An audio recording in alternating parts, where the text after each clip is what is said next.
अस्सलाम वालेकुम। आज हम बच्चों कल वाले टॉपिक का ही सेकंड पार्ट देखेंगे। हम रिएक्शंस पढ़ रहे थे, हम थर्ड रिएक्शन से शुरू करेंगे, हाइड्रोजनेशन। तो सबसे पहले हाइड्रोजनेशन है। हाइड्रोजनेशन का मतलब क्या होगा कि इसमें हमने हाइड्रोजन को ऐड करना है, और हाइड्रोजन भी कौन सी, मॉलिक्यूलर हाइड्रोजन। क्लियर। और अगेन हम अल्कीन की रिएक्शन ही पढ़ रहे हैं, तो ऑब्वियस सी बात है अल्कीन में हमने हाइड्रोजन को ऐड करना है। Hydrogenation mean addition of molecular hydrogen यानी H2 टू अल्कीन, यानी कार्बन डबल बॉन्ड कार्बन में हमने हाइड्रोजन को ऐड करना है। और रिएक्शन कैटलिस्ट की प्रेजेंस में होगा, बिकॉज कैटलिस्ट क्या करेगा, रिएक्शन को स्पीड अप कर देगा। क्लियर। कैटलिस्ट कौन सा हम यहाँ पे यूज करेंगे, निकल और प्लाटिनम, और बनेगा क्या, सेचुरेटेड कंपाउंड बनेगा। ऑब्वियसली बात है, जब इस डबल बॉन्ड में हाइड्रोजन ऐड होगा तो ये डबल बॉन्ड टूट जाएगा, टूट के ये सिंगल बॉन्ड में कन्वर्ट हो जाएगा, और ये जो सिंगल बॉन्ड होता है उसको हम बोलते हैं सेचुरेटेड कंपाउंड। और टेम्परेचर कितना है, 250 से 300 डिग्री सेल्सियस तक। क्लियर। तो अगर आप रिएक्शन देखो तो रिएक्शन में हमारे पास क्या होगा, ये इथीन है, इसमें हमने हाइड्रोजन को ऐड करना है। रिएक्शन निकल या प्लैटिनम की प्रेजेंस में होगा। टेम्परेचर क्या है, 250 से लेके 3 डिग्री सेल्सियस। जब आपने निकल एज अ कैटलिस्ट यूज करना है तो आपने टेम्परेचर की ये कंडीशन भी देनी है। क्लियर है। तो अब आप यहाँ पे देखो, ये दो हाइड्रोजन है, तो ऑब्वियस सी बात है एक हाइड्रोजन जो है वो इधर ऐड हो जाएगी, एक हाइड्रोजन जो है वो इधर ऐड हो जाएगी। क्लियर है। तो यहाँ से ये जो डबल बॉन्ड है, ये वाला, ये ऊपर वाला ये जो बॉन्ड है, पाई बॉन्ड, ये ब्रेक हो जाएगा। तो आपके पास स्ट्रक्चर क्या बनेगा, CH2, यहाँ पे ये हाइड्रोजन आ गई, दरमियान से बॉन्ड एक टूट गया, और यहाँ पे ये H आ गया। अब क्योंकि सारे हाइड्रोजन सेम है तो इसलिए हम इसको कलेक्टिव लिखेंगे CH3 single bond CH3। Clear. तो ये आपके पास जो कंपाउंड बना है इसको हम बोलते हैं, ये है सेचुरेटेड कंपाउंड। क्लियर। और ऊपर वाला जो है वो क्या था, वो अनसेचुरेटेड कंपाउंड था। क्लियर हो गया। इसके अलावा ये जो रिएक्शन है ऑन इंडस्ट्रियल स्केल, ये जो रिएक्शन है इस रिएक्शन को हम यूज करते हैं to convert the vegetable oil into a ghee, vanaspati ghee. ठीक है। तो ये जो ऑयल है, इस ऑयल की हम हाइड्रोजनेशन करेंगे, और ये ऑयल जो है वो किस में कन्वर्ट होगा, कन्वर्ट होगा ये वनस्पति घी में। ठीक है। तो मींस जब आप ऑयल की हाइड्रोजनेशन करते हो तो उससे बनता क्या है, घी बनता है। हाइड्रेशन क्या है, हाइड्रेशन बोलते हैं gaseous alkyne react with a stream at a high temperature. Clear. Steam का मतलब यहाँ पे क्या है, आप वाटर के साथ रिएक्शन करवाओगे गैशियस अल्कीन का, यानी आपने इथीन लेनी है और वो गैशियस फॉर्म में होनी चाहिए। आप स्टीम के साथ रिएक्शन करवाओगे और टेम्परेचर और प्रेशर दोगे उसको, और ये रिएक्शन जो है वो कैटलिस्ट की मौजूदगी में होगा। और कैटलिस्ट कौन सा है, सल्फ्यूरिक एसिड। तो जब ये रिएक्शन कैटलिस्ट की मौजूदगी में होगा तो इससे बनेगा क्या बच्चों, फाइनल प्रोडक्ट हमारे पास क्या होगा, अल्कोहल बनेगा। क्लियर। और ये रिएक्शन सल्फ्यूरिक एसिड की प्रेजेंस में होगा, कैटलिस्ट इसमें मौजूद होगा, रिएक्शन को ये क्या करेगा, कैटलिस्ट स्पीड अप कर देगा। इसका रिएक्शन देखो, तो रिएक्शन में ये है हमारे पास अल्कीन, इस अल्कीन का आपने वाटर के साथ रिएक्शन करवाना है। ठीक है।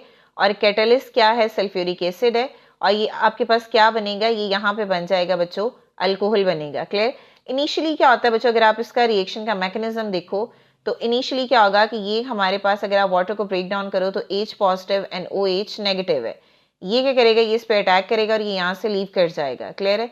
तो यहाँ पे आपके पास क्या बनेगा, ये जो हाइड्रोजन है, ठीक है, ये किसी एक कार्बन के साथ लग जाएगा, क्योंकि सिमेट्रिकल अल्कीन है तो किसी के साथ भी लगा दो। तो दो थे, एक ये हाइड्रोजन ऐड हो गया तो 3 हो गए, और यहाँ पे ये जो कार्बन है इस पे चार्ज आ जाएगा पॉजिटिव, यानी कार्बोकेटाइन बनेंगे। अब यहाँ पे ये जो ऊपर O नेगेटिव बच्चों बचा हुआ है, ये जो ऊपर OH नेगेटिव है, वो इस कार्बोकेटाइन पे कर देगा अटैक। क्लियर।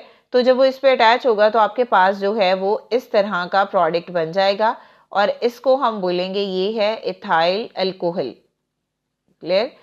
तो इस प्रोसीजर को हम क्या बोलेंगे, हाइड्रेशन, जिसमें हम वाटर को ऐड करेंगे।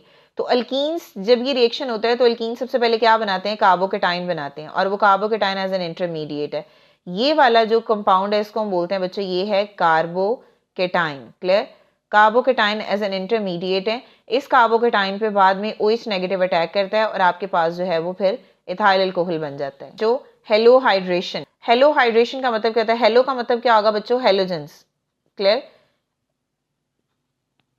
हेलोजेंस मीन एक्स कंपाउंड, जिसमें fluorine, chlorine, bromine and iodine है। हाइड्रेशन मीन आप हेलोजेंस को ऐड करवाओगे in the presence of water. Clear. तो हेलो, तो यहाँ पे क्या है, halo hydration is the reaction where an alkene, यानी जिसमें हमारे पास इथीन जो है वो रिएक्ट करेगी किसके साथ, हेलोजेंस के साथ। ठीक है। और किसकी मौजूदगी में, वाटर की मौजूदगी में रिएक्शन करेगी, और आपके पास क्या बनेंगे, हेलो हाइड्रेन बनेंगे। क्लियर। तो जैसे फॉर एग्जाम्पल अगर आप यहाँ पे रिएक्शन लिखो तो ये हमारे पास क्या है, अल्कीन। क्लियर। और आपने इसमें Br को जो है वो ऐड करना है, Br2 को, और यहाँ पे क्या है H2O साथ में आपने ऐड किया है। क्लियर? तो अब आप यहाँ पे देखो बच्चों, ये क्या होगा Br और ये भी Br। क्लियर?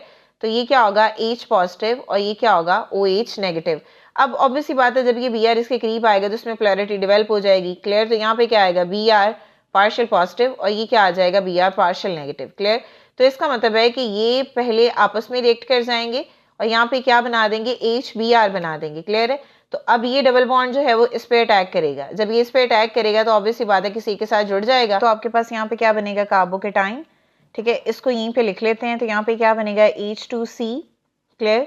तो यहाँ पे CH2, तो ये Br जो है वो इधर लग जाएगा क्योंकि ये सिमेट्रिकल एल्कीन है, किसी के साथ भी लगा लो, ये कार्बोकेटाइन है। अब ये OH नेगेटिव जो है वो इस कार्बोकेटाइन पे अटैक करेगा और आपके पास यहाँ पे फाइनल प्रोडक्ट क्या बनेगा H2C, यहाँ पे आ जाएगा Br और यहाँ पे क्या आ जाएगा CH2 और यहाँ पे आ जाएगा बच्चों OH।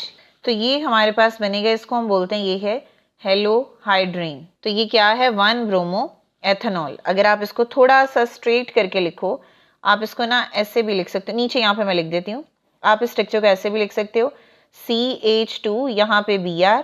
क्लियर? यहाँ पे CH और यहाँ पे OH। अब ये क्या है पूरा स्ट्रक्चर एथेनॉल का। क्लियर? और ये क्या है 1 2 1 पे है ब्रोमीन, तो इसको हम क्या लिखेंगे 1 ब्रोमो एथेनॉल। इसके बाद नेक्स्ट रिएक्शन है इपॉक्सीडेशन, यानी इसमें हमने क्या करना है, इसमें हमने एल्कीन में ऑक्सीजन को ऐड करवाना है। Clear? So the epoxidation of alkene gives an oxygen containing 3-membered cyclic ether। epoxidation में क्या होगा कि आपके पास जो है वो एक ऐसा स्ट्रक्चर होगा जिसमें 3-membered रिंग होगा और सेंटर में क्या होगा बच्चों, वहां पे ऑक्सीजन होगा, मींस ईथर का कंपाउंड बनेगा। क्लियर? तो epoxidation मीन हमने ऑक्सीजन को ऐड करवाना है किसमें बच्चों, एल्कीन में। और एल्कीन में हम कौन सी एग्जांपल ले रहे हैं, इथीन की। Clear? So this reaction can be accomplished by using an oxidising agent. Hydrogen peroxide use कर सकते हो, ऑक्सीजन यूज कर सकते हो, यहाँ पे हम ऑक्सीजन को as an oxidising agent use करेंगे। क्लियर है? तो एग्जांपल हमारे पास क्या है, इथीन ने कन्वर्ट किस में होना है, ईथर में कन्वर्ट होना है, जिसको हम क्या बोलते हैं इथाइलिन ऑक्साइड। ठीक है?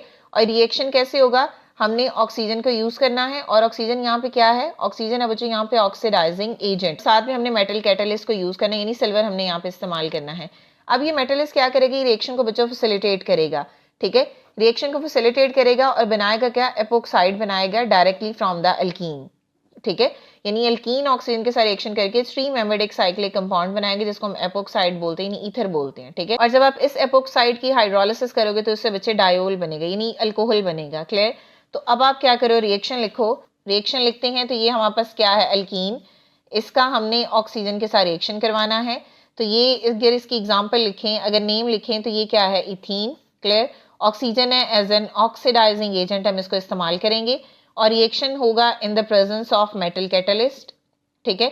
तो डायरेक्शन क्या होगी, ये जब ये रिएक्ट करेंगे तो आपके पास एक 3-membered साइक्लिक स्ट्रक्चर बनेगा। स्ट्रक्चर में क्या होगा कि ये दोनों कार्बन जो हैं इसके दरमियान में ऐसे ऑक्सीजन आएगा। क्लियर है?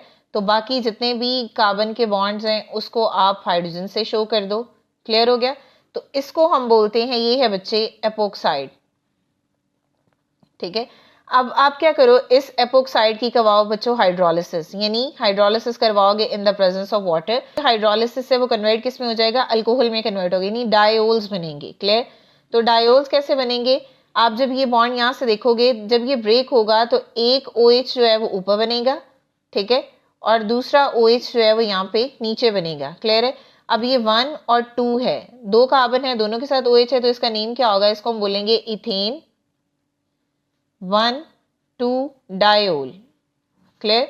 तो ये आपके पास जो है वो फाइनल प्रोडक्ट होगा एपॉक्सीडेशन में। बाद नेक्स्ट है बच्चों रिएक्शन ओजोनोलाइसिस, यानी रिएक्शन होगा इन the presence of ozone. Ozone क्या करेगा, एल्कीन में जो पाई बॉन्ड है उसको ब्रेक डाउन करेगा, उसकी लाइसिस करेगा। Ozonolysis is a method of oxidative cleavage. Clear? Oxidative cleavage है ये of alkene by using ozone. तो ओजोन को यूज करके एल्कीन की हम क्या करवाएंगे, ऑक्सीडेटिव क्लीवेज करवाएंगे। और ये रिएक्टिव एलोट्रॉप ऑफ ऑक्सीजन है। ओजोन जो है वो बहुत ज्यादा रिएक्टिव एलोट्रॉप है। रिएक्शन इज ऑफन यूज्ड, अब ये रिएक्शन इस्तेमाल किसके लिए होता है, this reaction is often used to identify the structure of unknown alkenes by breaking them down into a simpler, more easily identifiable pieces. Clear? तो ये इंपॉर्टेंट क्वेश्चन है, समटाइम इतनी स्टेटमेंट ही दी जाती है क्वेश्चन में कि ये बताएं कौन सा रिएक्शन है जो अननाउन एल्कीन्स के लिए इस्तेमाल होता है, मतलब अननाउन एल्कीन्स के स्ट्रक्चर को फाइंड करने के लिए इस्तेमाल करते हैं। जितना कॉम्प्लेक्स एल्कीन होगा उसी के अकॉर्डिंग स्ट्रक्चर बनेगा। तो यहाँ पे अगर आप जनरल रिएक्शन देखो तो यहाँ पे रिएक्शन देखो, एल्कीन का ओजोन के साथ रिएक्शन हुआ, ओजोनाइड्स बने। इन ओजोनाइड की जब आप रिडक्शन करोगे तो कार्बोनाइल कंपाउंड बनेगा, यानी एल्डिहाइड एंड कीटोन बनेंगे। क्लियर? एल्डिहाइड क्या होता है? जब आपके पास कार्बोनिल ग्रुप हो, एक साइड पे आर हो और एक साइड पे हाइड्रोजन हो, और यहाँ पे ये जो आर है ये हाइड्रोजन भी हो सकता है और ये मिथाइल, अल्काइल, प्रोपाइल कुछ भी हो सकता है। क्लियर? और कीटोन में आपके पास क्या होता है कि आपके पास कार्बोनाइल ग्रुप में दोनों तरफ आर हो। अब आर सेम भी हो सकता है, आर डिफरेंट भी हो सकता है, और फर्दर वो एल्डिहाइड और कीटोन जो है वो फाइनल प्रोडक्ट अल्कोहल में कन्वर्ट हो सकते हैं। क्लियर? तो इसकी लिखो एग्जाम्पल। क्लियर? तो एग्जाम्पल में हम सबसे पहले यहाँ पे ना, जैसे हमारी बुक में मॉलिक्यूलर फार्मूला लिखा हुआ है वैसे ही लिखते हैं। तो C2NH4 plus ozone. Clear? C2H4 क्या है? हमें पता है ये क्या है बच्चों, ये है अल्कीन। उसका आपने रिएक्शन किसके साथ करवाना है? ओजोन के साथ। अब इसने यहाँ पे प्रोडक्ट बनाया है C2H4NO3। अब हमें ये नहीं समझ आ रही कि ये है क्या, ठीक है। फिर उसके बाद उसने दोबारा पे बना दिया एल्डिहाइड CH2O। ये प्रोडक्ट हमारी बुक में मेंशन है, बट हम क्या करेंगे, इनके स्ट्रक्चर को देखेंगे फिर आपको क्लियर होगा। यहाँ पे किस तरह का ओजोनाइड से स्ट्रक्चर बनेगा, फिर क्या होगी, रिडक्शन होगी, ठीक है। तो ये रिडक्शन से जो है वो कन्वर्ट होगा एल्डिहाइड में या कीटोन में, वो हम आगे पढ़ेंगे बाद में। क्लियर? तो अब हम क्या करते हैं कि सबसे पहले ना ये जो रिएक्शन है उसको देख लेते हैं। तो यहाँ पे ओजोन क्या करेगा, इसकी ऑक्सीडेटिव क्लीवेज करेगा, यानी यहाँ पे ये जो पाई बॉन्ड है बच्चों ये ब्रेक होगा और इसकी जगह पे क्या आ जाएगा, ओजोन आ जाएगा। क्लियर? तो इसमें हमारे पास जो स्ट्रक्चर बनेगा वो ये बनेगा, कार्बन, यहाँ पे भी हाइड्रोजन, यहाँ पे भी हाइड्रोजन। क्लियर? उसके बाद ये बॉन्ड, ये कार्बन, यहाँ पे भी हाइड्रोजन और यहाँ पे भी हाइड्रोजन। अब ओजोन है तो ऐसा स्ट्रक्चर बच्चों ये बनेगा। क्लियर? तो देखो जरा ऊपर वही बना हुआ है, 2 कार्बन है, ठीक है, 4 हाइड्रोजन है और 3 ऑक्सीजन है। तो ये आपके पास एक स्ट्रक्चर बना है। क्लियर? यानी ओजोनाइड स्ट्रक्चर बना है। अब क्या होगा, इसकी होगी बच्चों रिडक्शन। क्लियर? इसकी रिडक्शन होती है किसकी प्रेजेंस में, इन the presence of zinc and water, और ये रिड्यूस होके क्या बना देगा, एल्डिहाइड या कीटोन। अच्छा, अब हम क्या करेंगे, ये देखेंगे कि रिएक्शन बेसिकली होता कैसे है, ये देखते हैं। अब बेसिकली बच्चों है क्या, यहाँ पे ये जो वाटर है, वाटर क्या करेगा, इस ऑक्सीजन को यहाँ से ले लेगा। क्लियर? और पर ऑक्साइड में कन्वर्ट कर देगा। क्लियर? तो यहाँ पे इसका मतलब है कि बॉन्ड जो है वो ब्रेक होगा, कहाँ से, यहाँ से बॉन्ड ब्रेक होगा। क्लियर? ये बॉन्ड ब्रेक होगा, ठीक है, और इसी तरह यहाँ से बॉन्ड ब्रेक होगा। वाटर क्या करेगा, इस ऑक्सीजन को बच्चों यहाँ से ले लेगा। जब ऑक्सीजन को यहाँ से लेगा तो ये कन्वर्ट किस में होगा, हाइड्रोजन पर ऑक्साइड में, और यहाँ पे ये वाला बॉन्ड जो है वो टूट जाएगा, इधर से टूटेगा और इधर से टूटेगा। अब जब ये वाला बॉन्ड टूटेगा तो आप स्ट्रक्चर खुद देखो क्या बनेगा, कार्बन है ये वाला, इसके साथ ऑक्सीजन है। ऑक्सीजन ऑब्वियसली बात है सिंगल बॉन्ड में स्टेबल नहीं होता, तो डबल बॉन्ड आ जाएगा, इस साइड पे भी हाइड्रोजन और इस साइड पे भी हाइड्रोजन। क्लियर? इसी तरह इधर वाले स्ट्रक्चर को भी देख लो, उधर वाला स्ट्रक्चर भी सेम ऐसे ही होगा ना, ठीक है। प्लस और एक और देखो, ये वाला कार्बन है, ठीक है, ऊपर इसके ऑक्सीजन है, यहाँ पे डबल बॉन्ड ऐसे लगा दो, बाकी दोनों साइड पे क्या है, हाइड्रोजन है। तो आप ये देखो ये दोनों स्ट्रक्चर सिमिलर है ना, तो बजाय इसको हम सेपरेट लिखने के हम इसको कलेक्टिव लिखते हैं 2HC डबल बॉन्ड और H, और साथ में आ जाएगा हाइड्रोजन पर ऑक्साइड। तो ऐसे ही था, 2 कार्बन है तो ये 2 कार्बन है, हाइड्रोजन 2 ये हैं, 2 ये हैं, 4 हाइड्रोजन है। तो यहाँ पे देखो 2 2 जार 4 हाइड्रोजन है, 2 ऑक्सीजन है, ठीक है।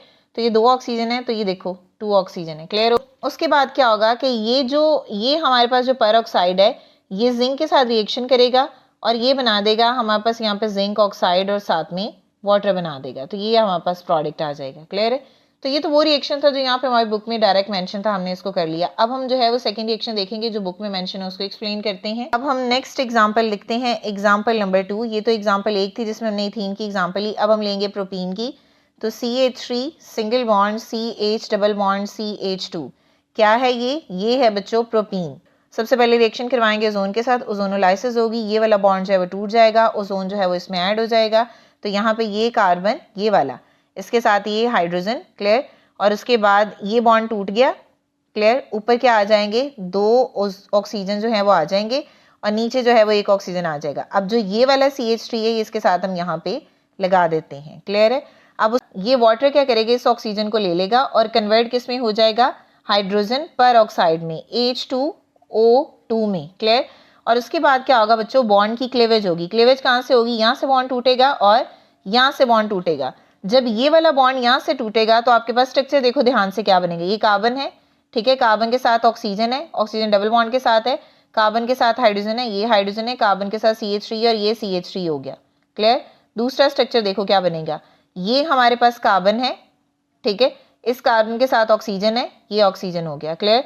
और इस कार्बन के साथ 2 हाइड्रोजन है तो आपके पास ये 2 हाइड्रोजन होगी, तो ये 2 स्ट्रक्चर बनेंगे। क्लियर। ये 2 कार्बन है जिसको हम बोलेंगे एथेनल, क्योंकि एल्डिहाइड है इसलिए NaL हम यूज करेंगे, नल का वर्ड यूज करेंगे, ठीक है, तो यहाँ पे नल इस्तेमाल करेंगे एल्डिहाइड के लिए। अब ये हमारे पास एक ही कार्बन है तो इसको हम क्या बोलेंगे, हम एथेनॉल, ये भी क्या है, एल्डिहाइड। तो जब हम एल्डिहाइड या कीटोन की रिडक्शन करते हैं, कार्बोनाइल कंपाउंड को रिड्यूस करते हैं, इसमें हम हाइड्रोजन जो है वो ऐड करते हैं, तो हाइड्रोजन के ऐड करने से ये कंपाउंड किस में कन्वर्ट हो जाते हैं बच्चों, अल्कोहल में। तो आपके पास जो है वो 2 अल्कोहल बनेंगे। पहले आप अगर इसमें देखो, ठीक है, तो ये अल्कोहल बनेगा और इसी तरह ये वाला कंपाउंड भी अल्कोहल बनेगा, तो यहाँ पे ये अल्कोहल बनेगा। क्लियर है। तो ऊपर वाला क्या है, एथेनॉल, और नीचे वाला क्या है, मेथनॉल। क्लियर। तो इसका मतलब है एथेनॉल बनाएगा एथेनॉल और मेथनॉल बनाएगा मेथनॉल। क्लियर। तो मींस कार्बोनिल की रिडक्शन से फिर हमारे पास क्या बन जाएगा, अल्कोहल बनेगा। तो इसको हम बोलते हैं ये है ओजोनोलाइसिस। लास्ट रिएक्शन है पॉलीमराइजेशन, यानी पॉलीमराइजेशन का मतलब होता है कि यहाँ पे जो मोनोमर्स होंगे उनको हम ज्वाइन करेंगे और मोनोमर्स मिलके जो है वो एक बड़ा सा स्ट्रक्चर बनाएंगे जिसको हम पॉलीमर बोलते हैं, और इस प्रोसीजर को हम पॉलीमराइजेशन बोलेंगे। क्लियर। तो polymerisation is the formation of extremely long molecule polymers, ठीक है, from the small reactive molecules that join together, जिसको हम बोलेंगे मोनोमर्स। यानी मोनोमर्स मिलके एक बड़ा स्ट्रक्चर बनाएंगे जिसको हम बोलेंगे पॉलीमर, और इस प्रोसीजर को हम बोलते हैं पॉलीमराइजेशन। क्लियर। तो हम चीज़ों को बेसिकली ऐड कर रहे होते हैं, मोनोमर्स को ऐड करते हैं, इसलिए इसको क्या कहते हैं हम, एडिशन पॉलीमराइजेशन, ठीक है, form the basis of the plastic industry. तो ये जो एडिशन पॉलीमराइजेशन है ये बेसिस ऑफ प्लास्टिक इंडस्ट्रीज हैं, ठीक है। अब एडिशन पॉलीमराइजेशन बेसिकली है क्या, इसमें बहुत से मोनोमर्स हैं, यानी सिंगल कंपाउंड्स हैं कंटेनिंग एटलीस्ट 1 डबल बॉन्ड। जैसे हम इथीन से स्टार्ट करेंगे, इथीन सबसे सिंपलेस्ट मोनोमर होगा, तो एक मोनोमर जिसमें कम से कम एक डबल बॉन्ड हो, form a long chain of the polymer, ठीक है, और वो जो लॉन्ग चेन बनेगी वो हमारे पास क्या होगा, प्रोडक्ट होगा। जैसे फॉर एग्जांपल, अगर यहाँ पे एग्जांपल हम लिखें बच्चों, ये है हमारे पास इथीन की एग्जांपल, इसमें एटलीस्ट एक डबल बॉन्ड तो है ना, ठीक है, एन यहाँ पे हमने लिख दिया, नंबर्स कितने भी हो सकते हैं। क्लियर। इसकी होगी बच्चों पॉलीमराइजेशन। ये मोनोमर्स हैं, तो मोनोमर्स जो है वो खुद से कंबाइन करते जाएंगे, कंबाइन करते जाएंगे, जब कंबाइन करेंगे एक बड़ा सा स्ट्रक्चर बनाएंगे जिसको हम बोलते हैं पॉलीमर। प्रोसीजर क्या होगा, पॉलीमराइजेशन। तो जब हमें n नंबर्स कह दिया, हमने कहा कोई भी नंबर हो सकता है, तो इसको हम फिर जो है वो ऐसे रिप्रेजेंट कर देंगे, ठीक है, ठीक है, जितने नंबर ऑफ मोनोमर्स होंगे उतना ही आपके पास जो है वो फिर प्रोडक्ट लॉन्ग बनेगा। तो यहाँ पे हम इसको ऐसे कर देते हैं। तो ये इथीन है, क्या है, ये मोनोमर है। क्लियर। अब ये हमारे पास क्या है, ये है बच्चों पॉलीइथीन। क्लियर। और ये क्या होगा, ये होगा पॉलीमर। तो क्लियर। अब आप एक हाइड्रोजन को सब्स्टिट्यूट कर दो किसी भी और कंपाउंड से, हम इस हाइड्रोजन को सब्स्टिट्यूट कर देते हैं क्लोरीन से। तो जैसे ये हमारे पास एक साइड पे क्लोरीन आ गया, बाकी जितने भी हैं उसमें as it is hydrogen add कर देंगे। अब इसका नेम क्या होगा, ये है बच्चों क्लोरोइथेन, क्लोरोइथीन। क्लियर। तो ये क्या है, ये है मोनोमर। सेम वैसे ही होगा। अब अगेन इसकी भी क्या होगी बच्चों, पॉलीमराइजेशन होगी। क्लियर। स्ट्रक्चर सेम बनेगा। अब आप खुद देखो, यहाँ पे कार्बन, यहाँ पे हाइड्रोजन, यहाँ पे हाइड्रोजन, यहाँ पे कार्बन, यहाँ पे क्या आ जाएगा, Cl। क्लियर। नीचे आ जाएगा हाइड्रोजन और यहाँ पे आ जाएगा हमारे पास N, और इसको हम बोलते हैं ये है बच्चों PVC। PVC क्या होता है, पॉलीविनाइल क्लोराइड। क्लियर। क्या है ये, पोली क्लोरो इथेन, पॉलीक्लोरोइथीन। क्लियर। और ये क्या है हमारे पास, ये है पॉलीमर। क्लियर हो गया। Deducing repeating units. अब रिपीटिंग यूनिट्स बेसिकली है क्या, repeating unit is the smallest group of atom that when connected to a one after the other make up the polymer chain. ठीक है, smallest group of atom. Clear हो गया। और वो smallest group of atom जो है वो जब एक दूसरे के साथ कनेक्ट होते हैं, एक के बाद अगला, एक के बाद अगला, एक के बाद अगला, अगर बार बार वही आ रहे हैं तो वो रिपीटिंग यूनिट है और वही पॉलीमर चेन बनाएंगे। It is represented by a square bracket. अब उसको हम किससे रिप्रेजेंट करेंगे, ये देखो ऐसे जो है वो स्क्वायर ब्रैकेट से रिप्रेजेंट करेंगे। तो ये बार बार आ रहे हैं ना, तो उसको हम स्क्वायर ब्रैकेट से लिख के बाहर जो है वो उतने नंबर लिख लेंगे जितने नंबर मोनोमर्स हम यहाँ पे यूज कर रहे हैं। क्लियर। और एन है ना जनरल फार्मूला, तो जनरल फार्मूला में बेसिकली उसको लिखते हैं। जैसे फॉर एग्जाम्पल बच्चों पॉली एल्कीन है, जिसमें हमने एग्जाम्पल ली है बेसिकली इथीन की। क्लियर। या सब्स्टिट्यूटेड पॉली एल्कीन है जिसमें हमने एग्जाम्पल ली है PVC की। तो दोनों के दोनों जो है वो एक ही तरह के मोनोमर से बने हुए हैं, ये भी एल्कीन है, ये भी एल्कीन है, क्लियर है। तो जब इसका पॉलीमर बनेगा तो वो रिपीट यूनिट होंगे एल्कीन के, बिकॉज उसका मोनोमर सिंपल एल्कीन है। तो जब पीवीसी का पॉलीमर बनेगा तो इसके यूनिट रिपीट होंगे, ठीक है। इसमें एडिशन है, क्या है, क्लोरीन है, तो बार बार वो रिपीट हो रहा होगा। जब बार बार वो रिपीट हो रहा होगा तो बार बार लिखने की बजाय हम उसको क्या लिखेंगे, कलेक्टिवली जो है वो ऐसे लिख के इसको एन से रिप्रेजेंट कर देंगे, क्लियर। ऑब्वियसली बात है, डबल बॉन्ड सिंगल बॉन्ड में तो कन्वर्ट होता ही होता है, उसको निकाल के जो आपके पास मोनोमर होगा उसी के अकॉर्डिंग जो है वो आपके पास पॉलीमर बनेगा। तो वो रिपीट अगर यूनिट होता रहेगा तो बजाय ये कि उसको लॉन्ग चेन में लिखे, हम उसको एक ही दफा लिख के उसको ब्रैकेट से शो करके और ब्रैकेट के बाहर जो है वो एन लगा देंगे, क्लियर। हमारे पास है एल्कीन, एन नंबर में है, कुछ भी हो सकता है, यहाँ पे कितने भी मोनोमर्स हो सकते हैं, यहाँ पे हमने सिंपल एन लिख दिया, क्लियर। तो इनिशियली यहाँ पे क्या होगा, पॉलीमराइजेशन होगी, क्लियर। तो पॉलीमराइजेशन से हमारे पास क्या बनेगा, हमने कहा कि ये स्ट्रक्चर बनता है ऐसे, क्लियर। यहाँ पे हाइड्रोजन, यहाँ पे हाइड्रोजन और ये इधर आ जाएगा, क्लियर। तो अब ये जो है ये है हमारे पास मोनोमर, ये है हमारे पास पॉलीमर, क्लियर। अब क्या होगा, पॉलीमर है तो देखना है रिपीटिंग यूनिट कौन से हैं। देखो ये दो सेम है, ठीक है। इसका मतलब है इसके पीछे भी कार्बन एंड हाइड्रोजन है, इसके पीछे भी कार्बन एंड हाइड्रोजन है। तो बार बार अगर एक चीज आ रही है तो उसको हम रिपीटिंग यूनिट बोलेंगे। जैसे फॉर एग्जाम्पल अगर मैं इसको जो है वो ऐसे लिखूं,